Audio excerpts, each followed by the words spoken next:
then we slowly got like 5 clients, then 10 clients, then we started to do the math and we were like, we could potentially make the same, if not more, as we're making now with our full-time jobs doing this. So we ended up quitting our jobs and yeah, here we are. Hi everyone, and welcome to New Money, where we talk to movers and shakers about how they made it. I'm your host, Rosemarie Miller, here with Rebecca Remmey and Greg Remmey, the co-founders of DEVOURPOWER. Thank you so much for joining me today. Thank you for having us. We're so happy to be here. Absolutely. So y'all seem to have the best job, okay? You have millions of followers across multiple platforms, and you're just eating food and reviewing great food. Am I getting it wrong? Or what exactly do y'all do?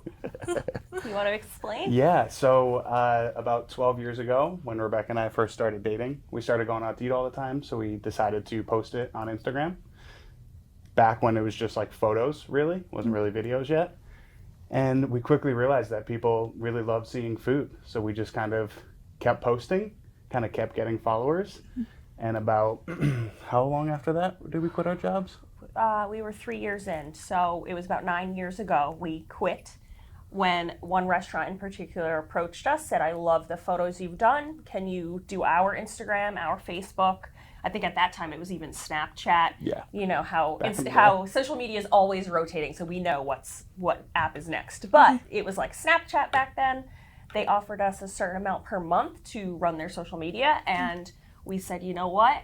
Let's do it. We had not gotten married yet. We didn't have kids. We didn't have a mortgage. And if we were going to do it, I think that would have been the absolute best time because, you know, we could always step back and go back into the careers we were in. At that point, actually, Greg was a neurophysiologist. So he worked in the hospitals, and I was in real estate, condo co-op sales in the Upper East Side. So both professions you can always fall back into. So we decided we better take the risk and see where it takes us. And yeah, that's it. It's spiraled ever since. It snowballed. Yeah, it definitely snowballed from there. Like we started doing social media for a restaurant, posting a certain amount of times per week for a restaurant on specifically Instagram. And it kind of snowballed from there. Like we got another client from that client who knew somebody else. Yeah. Then we slowly got like 5 clients, then 10 clients. Then we started to do the math and we were like, we could potentially make the same, if not more, as we're making now with our full-time jobs doing this. So we ended up quitting our jobs and here we are. Did y'all have any money saved up before you quit? No, not really. $0. We learned how to save through making money. We didn't have enough money to save at that time. Right. We didn't come from wealthy families by any means. No. So I moved to New York City with maybe $400 in the bank account. His mom loves telling the story. Yeah. I have my mom on here. Oh my God. He came with no money in his pocket. She offered to try to lend him a little bit to help cover rent, and he didn't need it. He was going to be independent. Yeah. Oh my goodness. Yeah. Well, could you walk me through a day in y'all's lives? Sure. As he mentioned, like we figured out basically how many restaurants it would take in order to like support a lifestyle, pay rent, etc. Then from there we would figure out how many restaurants it would take until we could pay a part-time person or eventually a full-time salaried assistant type of person to help us with these photo shoots and keep organized and everything like that. So now we are a team of 7. We have employees full-time here as well as the Midwest. We have managers. The managers also do photo shoots. Then we have specifically posters who help maintain all the restaurant accounts that we deal with. They're fantastic. Our staff deserves so much credit. I think we couldn't do it without them, to be honest with you. They are phenomenal. We started with our first employee, 9 years ago, basically, or however many long. 7 to 8 years ago. And he's still with us, so. You say you have these clients with the restaurants. Yes. What exactly do y'all do for the restaurants? Okay. Yeah, so we have DEVOURPOWER, which is our blog. This is what we started. And then we also have Devour Media. So DEVOURPOWER is like where we go out to eat and all that crazy food porn type stuff. And then Devour Media are all of our clients, like all the stuff that we do for our clients. So specifically restaurant clients, we have them on retainer and work with them to kind of build their social media. So we create content for them as well, which is separate from DevourPower. So it's all kind of tied into Devour Media. So it's like DevourPower is the influencer side, and then Devour Media is the agency. Okay, so with Devour Media, Yes. do you actually go to the restaurants, shoot their content for the... Wow. Start to finish every single dish. First shoot, it's about 15 dishes. Every follow-up shoot is around 8 to 10 dishes, all from scratch, all in the making, all the way to the end. Yeah. And the lifting, the opening, every shot that you can take on an iPhone, mind you, with handheld lights, that could then translate into small videos for their TikToks and Instagrams. Yeah. Currently, it's TikTok, Instagram. Everything changes all the time, as you know, so it could be Facebook next month or whatever else the following. But currently we focus mainly on TikTok and Instagram for restaurant clients. So for DevourPower, Yes. do y'all ever review the food from the restaurants that you work with Devour Media? So I would like to change the word review. That's only thing. We actually never review. We only post things that we love. So if there is something from the shoot that we don't personally like to eat, you will not see it on DevourPower. You'll still see it on the restaurant's page because it is their food, and food is subjective. You know, what we like doesn't mean next person will, or it might be something cultural that we're not or used I'll to. like it. And and then I will like it. You know, we go back and forth. So we never review. We only post positively. We also will never, ever, ever say anything bad about a restaurant or their dishes. That includes Yelp. That includes no matter what. I don't feel like it's our right, honestly, to put someone down, especially because, one, we're not trained chefs, and like I said, food's subjective, and two, you don't know what that chef or restaurant's going through that day. We've both worked in hospitality since living in New York City, so 18 years for me. We've worked in kitchens, we've worked behind the bar, we've worked as waiters, waitresses, cater waiters. Something can be going wrong, and that's not my or Greg's right to throw them under the bus and ruin their business, because DevourPower does have a lot of followers, which, in turn means influence, and it's just not right. So we're not doing any negatives. I like that, Rebecca. Yeah, that's thank very you. human of you. Well, it's just, I don't know. Sometimes you see influencers and I feel like they use their voice very negatively, and it really hurts a family business, and that's not fair. Yeah. That's not for us. That's all. So how do you determine which restaurant you're going to go to on any given day? Oh, God. We do our own research, obviously. We go on, Yelp or whatever apps to kind of see what is popular. We go on social media, obviously. We get sent a ton from either followers, from people that want us to come to their restaurant, people that want to work with us for Devour Media. So it's a mix of, work-related stuff and then also stuff that we really enjoy. Really want to eat. Like Rebecca's favorite food is sushi, and wings. If there's ever a sushi and wing place, let us know, because we will be there every day of the week. But sushi, we go for sushi all the time because she loves sushi. I love hamburgers, fried chicken, all the stuff that people see on DevourPower is essentially what we love. We do what we love every single day. I mean, there's no way around that. So when you go into a restaurant, do they know who y'all are? Sometimes. For sure, yeah. And when it's they do, pretty cool. Do you feel like they're going the extra mile to make sure the food is extremely good, extremely well presented for you guys? I don't know. I mean, that's something we used to run into. Yeah, so back in the day we would. Why don't you take this? Okay, so. Do restaurants treat us differently? I think in some aspect, yes. We try our absolute best to avoid those situations, and therefore we don't go in for comped meals. So we get hundreds of emails a week from restaurants asking us to come in, try the food, post about it, et cetera, and we firmly believe in paying for our meals, because many years ago when we thought about doing the comped thing, we had a couple experiences where the dishes would be so much different than what the next person gets. And that's not good for us, and our reputation, nor is it we're thankful because, they're trying to be nice, but also sometimes you just want to enjoy yourself. Sometimes we just want a date night. Yes. We really like to have, clients aside, when we go into a restaurant, we really like to have a genuine experience. Yeah. Whether they know us or not, like, if they know us, that's awesome. We'd love to meet people. We'd love to go hang out in the kitchen, say hi. Of course. But, like, we like to have the actual experience.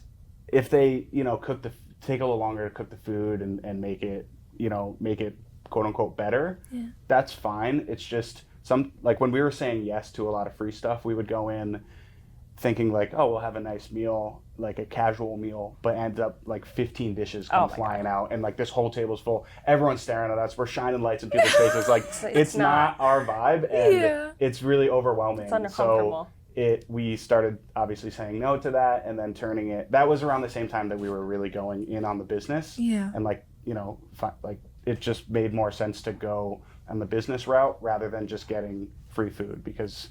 Well, I want you to know, it gives thankful, okay? Yeah, it gives thankful. Well, it gives grateful. I know. I just, all right, I don't want it to seem like we're like, free food. No. We are very thankful. We're in a great position to be in. Yeah. But, at the end of the day, we also try to help small restaurants, and most of our, I'd say 99.9% of our clients are mom and pop, family owned, a lot of different cultures, which has really started in the past couple years.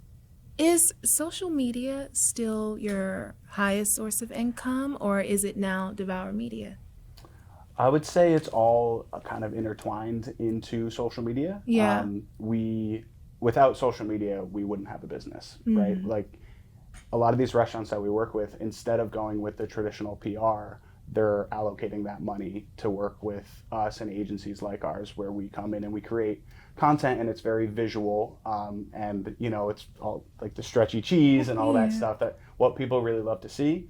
So I would say that social media is the forefront of the business. Are you at all concerned about the TikTok ban that just got passed through Congress? I know, it just got passed through like an hour ago. Yeah. I know. No, I'm not, and the reason is because it's not going anywhere. I know that they have time to figure out whatever it is. It needs to be owned by the U.S. or whatever.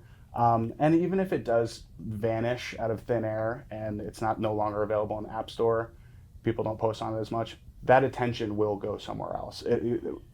Either that attention will go somewhere else, be it Meta, like Instagram or Facebook, or Snapchat, or another app that somebody makes. I mean, those people will go somewhere. They love social media. They're on TikTok. They're just asking for a different platform. They will be asking for a different platform. I think social media is the Wild West, right? Every day something changes. The algorithms change. A new app appears. A different app fails. We've seen so many since MySpace days that I don't think we really are that worried about the TikTok thing going on. And also there is time for them to be bought out by someone in the U.S. and given a percentage to China, et cetera, et cetera. So, it'll be all right. So be real with me. Roll with it. Do you guys think 2024 is still a good time to start being a content creator? Great question. That is a great question. I think so. Yes, absolutely. I don't really know how to dive into it. I mean, I think anything that you set your mind to, you can definitely do. When it became a thing that Instagram was like the new thing, I guess, and we hopped on it like the day it started, that's all Greg. When TikTok came out, Greg started it like the day it started. You have to be on top of the trends, and you have to be on top of what's coming up next. And like I just said, it's the Wild West. You got to keep your eyes and ears open and just dive in. And it's consistency. Greg posts every single day, no matter what, rain, sleet, snow, he doesn't feel well. It's every day. Greg posts on something, whether it be we have YouTube, we have Snapchat, we have Instagram, we have TikTok, we have whatever. And also, not for nothing, I have to say, for DeVOURPOWER specifically, all of that content to this day is fully edited and fully posted by Greg only. Really? So thousands upon thousands of videos a month are all coming out of this guy. So it's a full-time job.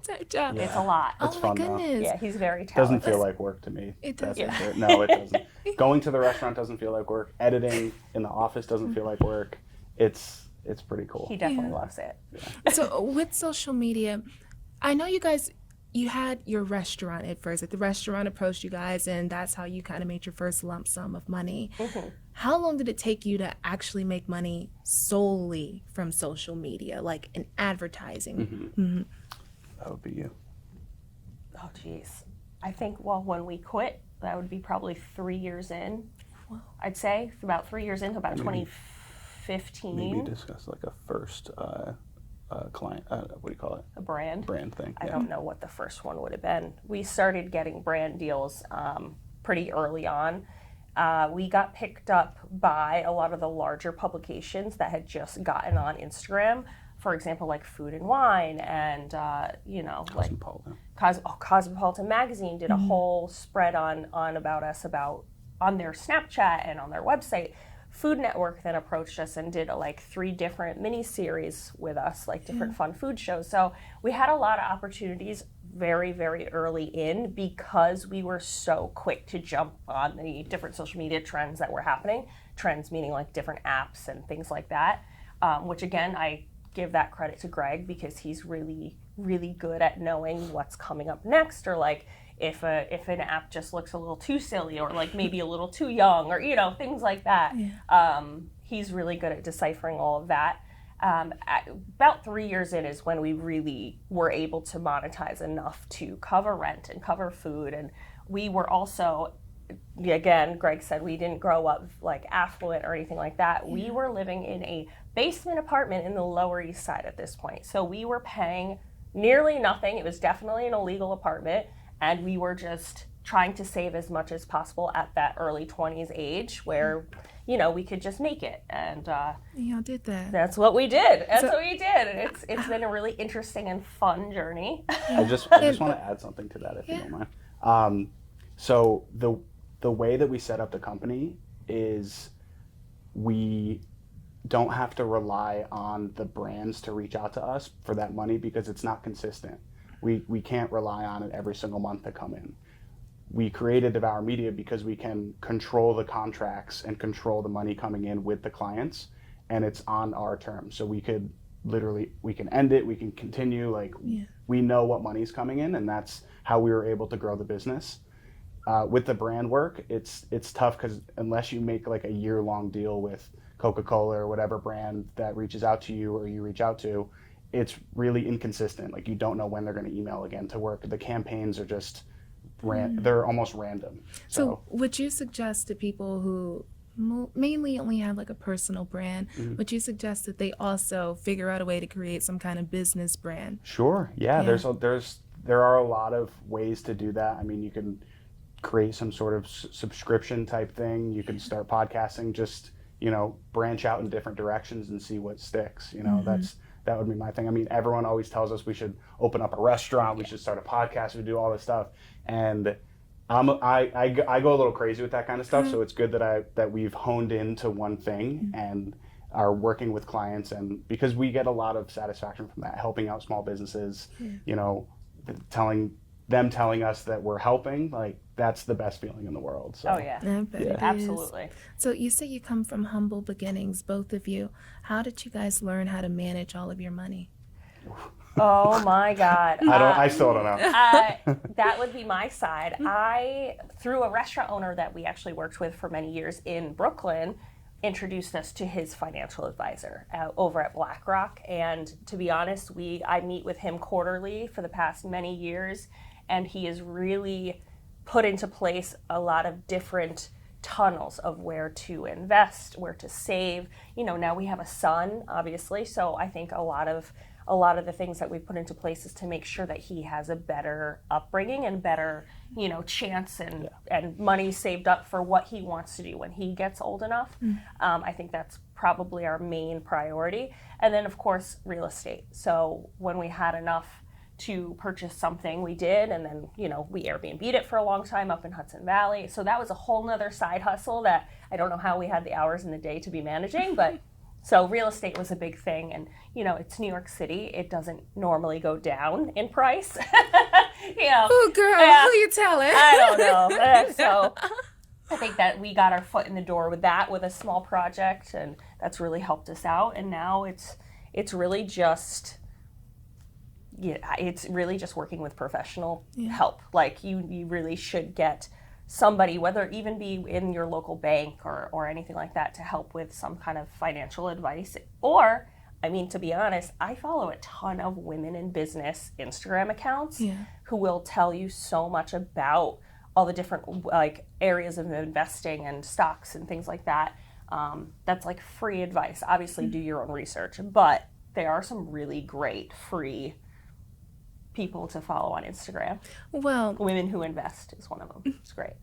we ask everyone this, so we want to know, what has been your smartest and your dumbest purchase since falling into money? Okay, I'll start with dumbest. Back maybe like 5 or 6 years ago, there was a very popular YouTuber that I was pretty much obsessed with, Casey Neistat. Okay. He would just, go around on his boosted board in New York City, look cool as hell. He was making money, he had a business and everything, and I wanted to, somewhat be him. I wanted to, gain a following on social media, figure out that. I became so obsessed with the electric skateboards that he was riding. I bought, no joke, 7 of them, 7 like different brands of them to try to like figure. I used them for maybe like 4 months, and I just never, like, they're just kind of like burning a hole on the wall in our bedroom for no reason. Yeah, and all the wheels of the skateboards are all dirty, so they like make marks on the wall. Scuffing up the walls. Yeah. Don't get me started. You let him buy 7? 7 electric skateboards too. It's not even just like, so it's not even like I was getting exercise. I was just like, there's no reason. I wasn't even getting, like, I thought I would get places faster, but instead I would just like have fun on it and just ride all around and get no work done all day. Like, I don't know. Oh my goodness. Pretty dumb person. Gotta rope him in. But you know what? Fun, it's though. okay. It's all right. I mean, we all have our hobbies. He's a hobby person, so I think every month is something different. We have besides all the skateboards, we have a nice bike. We have a surfboard. We have, what would we use once? I didn't know you were gonna roast me right now. Well, he likes the hobbies, whatever. All right, It could be worse. We got some successful purchases, He could right? be like a heavy gambler, and then we'd have a problem. Yeah. It's okay. It's all gone. By the way. Okay. You gotta have fun with it, Life's short. Who knows? Well, the smartest. Smartest investment was the home we bought in Hudson Valley, and that was by chance. We bought it literally 6 months before COVID hit, and it was a beautiful 4-bedroom. COVID hit. We continued to rent in Brooklyn. We moved up into the house with a few friends, just for like 2 months, and then we realized we were losing our minds during quarantine. Moved back to Brooklyn, Airbnb'd it out for a little bit, and then we were able to sell it for double what we bought it for within the first year because of everyone trying to leave the city to work from home, etc. We were able to take that money, then flip it into investing into a property in Brooklyn where we are now in Greenpoint, and that has really helped.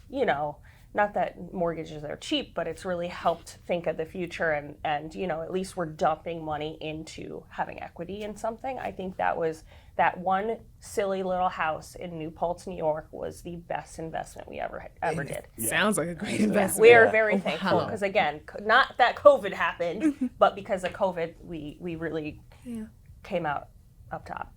Well, guys, could each of you leave us with one piece of advice that you would give to content creators starting off in 2024?